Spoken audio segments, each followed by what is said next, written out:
Hello friends, எல்லாம் எப்படி இருக்கீங்க? வெல்கம் டு கோவை அம்மு சமையல். இன்றைக்கி நம்ம கிச்சன்லேங்க கிச்சன் டிப்ஸ் அண்ட் ட்ரிக்ஸாக பார்க்க போகிறோங்க. அது கூடயே நம்ம வீட்டில் தொந்தரவு பண்ணிட்டு வர பல்லி, கரப்பாம்பூச்சி, எலி அதுக்குண்டான டிப்பும் பார்க்க போகிறோங்க. ஸ்கிப் பண்ணாமல் பாருங்கள் ஃப்ரெண்ட்ஸ், அப்போ தான் அடுத்தடுத்து நான் என்னென்ன டிப்ஸ் சொல்கிறேன்னு உங்களுக்கு தெரியுங்க. இப்போ ஃபஸ்ட்டு டிப் என்னென்னு பார்க்கலாங்க.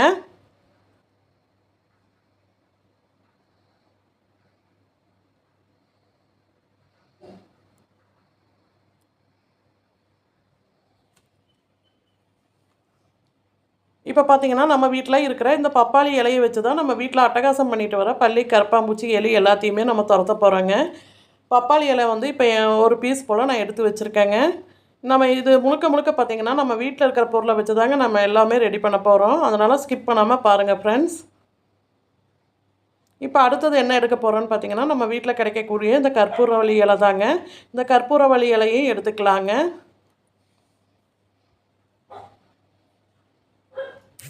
அது கூடயே வந்து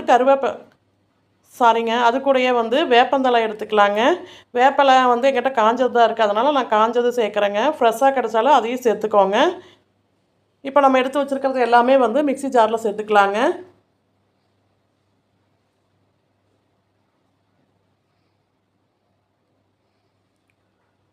நீங்கள் மிக்ஸி ஜாரில் லைட்டாக ஒரு சுற்றுறதுனால சுற்றுங்க, இல்லாட்டி இடிகள் இருந்தால் இடித்து கூட நீங்கள் எடுத்துக்கோங்க.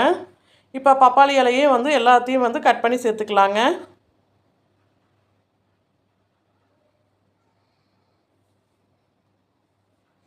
இது கூட இன்னொரு முக்கியமான பொருள் சேர்க்க போகிறேங்க. அதுதான் நம்ம வீட்டில் யூஸ் பண்ணுற இந்த மிளகுங்க. மிளகு கொஞ்சமாக சேர்த்துக்கலாங்க.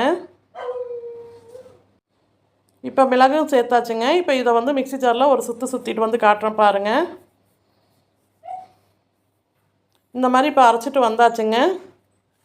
நீங்கள் மிளகுக்கு பதில் மிளகுத்தூள் கூட சேர்த்துக்கோங்க. அரைச்சிட்டு வந்த பிறகு கொஞ்சமாக வந்து மிளகுத்தூள் சேர்த்துக்கோங்க.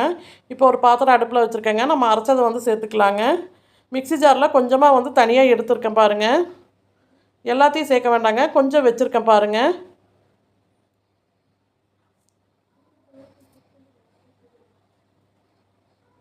இப்போ இதில் ஒரு 2 டம்ளர் போல் தண்ணி சேர்த்துக்கலாங்க. பெரிய டம்ளரில் 2 டம்ளர் சேர்த்துக்கோங்க.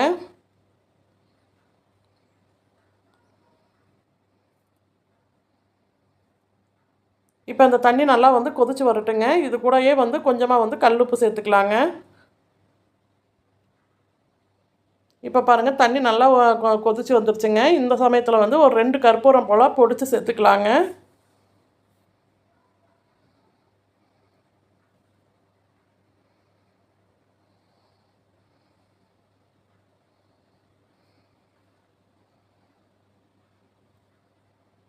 இப்போ அடுப்பு ஆஃப் பண்ணிக்கலாங்க. ஆஃப் பண்ணிவிட்டு நம்ம வீட்டில் யூஸ் பண்ணுற லைசால் சேர்த்துக்கலாங்க.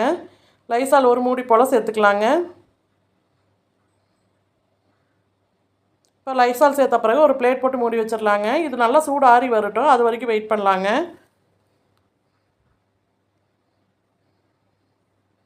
இப்போ நம்ம மிக்ஸி ஜாரில் எடுத்து வச்சுருக்கிற இந்த பேஸ்ட்டை வந்து ஒரு பாத்திரத்தில் சேர்த்துக்கலாங்க. இது எதுக்காகன்னு பார்த்தீங்கன்னா எலி பெருச்சாளிக்காக தாங்க.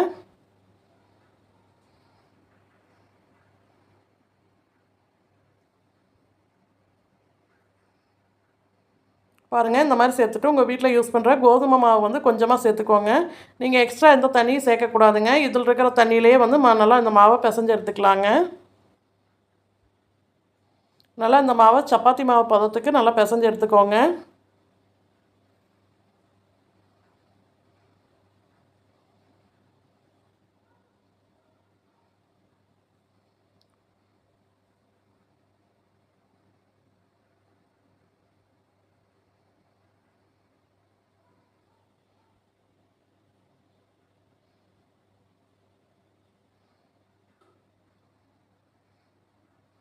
பாருங்கள், இப்போ சின்ன சின்ன பால்ஸாக வந்து உருட்டி எடுத்துக்கலாங்க.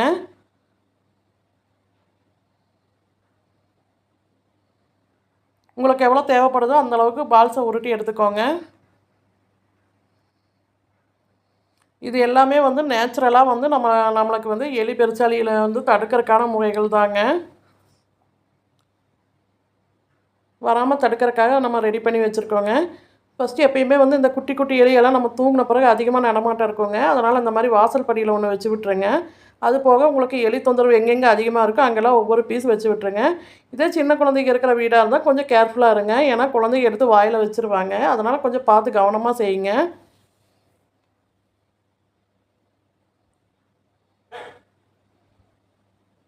பாருங்கள், இதே மாதிரி தோட்டத்தில் எனக்கு பெருச்சாளி தொந்தரவு அதிகமாக இருக்குங்க. அந்த இடத்துல இந்த மாதிரி வச்சு விட்டுக்கலாம். உங்களுக்கு எங்கெங்கே அதிகமாக தொந்தரவு இருக்கோ அந்த இடத்துலலாம் இந்த மாதிரி ஒவ்வொரு உருண்டையும் போட்டு விட்டுருங்க. ஃபஸ்ட் டைம் என் வீடியோவை பார்க்குறவங்களா இருந்தீங்கன்னா ரெட் கலர் சப்ஸ்கிரைப் பட்டன் அழுத்துங்க. பக்கத்தில் இருக்கிற பெல் பட்டனில் ஆல்னு கிளிக் பண்ணுங்கள். அப்போ தான் நான் போகிற ஒவ்வொரு வீடியோவோட நோட்டிஃபிகேஷன் உங்களுக்கு வருங்க.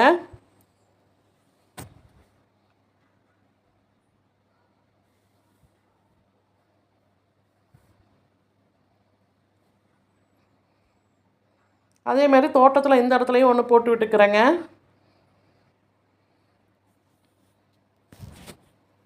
இது சாப்பிடுச்சுன்னா கண்டிப்பாக எலிக்கு வயிற்றில் பிரச்சனை வருங்க. அதுக்கப்புறம் உங்கள் வீட்டு பக்கமே கண்டிப்பாக வராதுங்க. அதனால் மிஸ் பண்ணாமல் ட்ரை பண்ணி பாருங்கள். எல்லாமே நம்ம வீட்டில் இருக்கிற பொருளை வச்சு தான் ரெடி பண்ணியிருக்கோங்க. அடுத்தது பார்த்திங்கன்னா பாருங்கள், இப்போ தண்ணி நல்லா சூடு ஆறிடுச்சுங்க. இப்போ இந்த தண்ணி நல்லா வடிகட்டி எடுத்துக்கலாம்.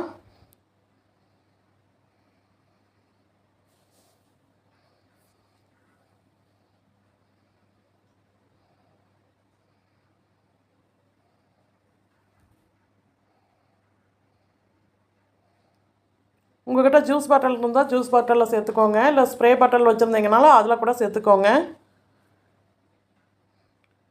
பாருங்கள், இந்த மாதிரி ஒரு 10 ரூபா ஜூஸ் பாட்டிலாம் நான் சேர்த்துக்கிறேங்க.